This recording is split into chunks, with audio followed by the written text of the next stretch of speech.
Secretary Jewell, thank you for being here. I want to talk about Land and Water Conservation Fund for a second.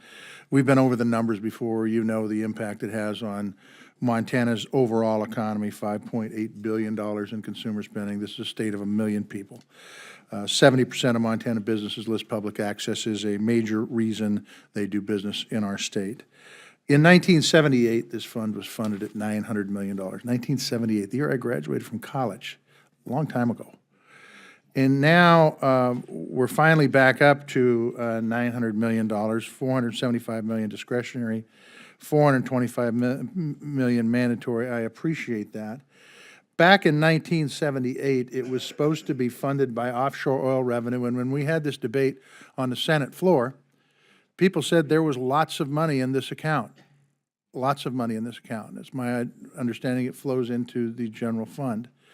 The question is for you, do we need an offset for Land and Water Conservation Fund? When it was set up in 1978, it was set up to be at $900 million, and somebody took that money and never heard a word about offset back in those days.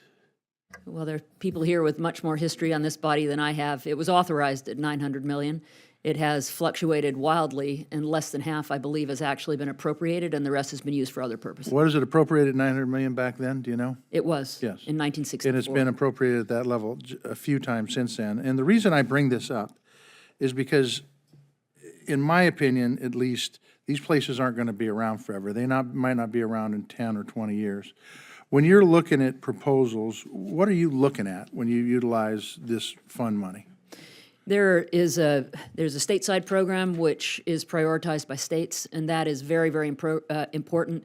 On the federal programs, we really have a list that is far longer than what we're able to do for things like sportsman's access, critical parcels between pieces of public land that promote access, in holdings where it's costing us money to provide rights of way that would actually reduce our costs. There's a number of different things. Does the $900 million bring you up to a point where you can address all the requests? No.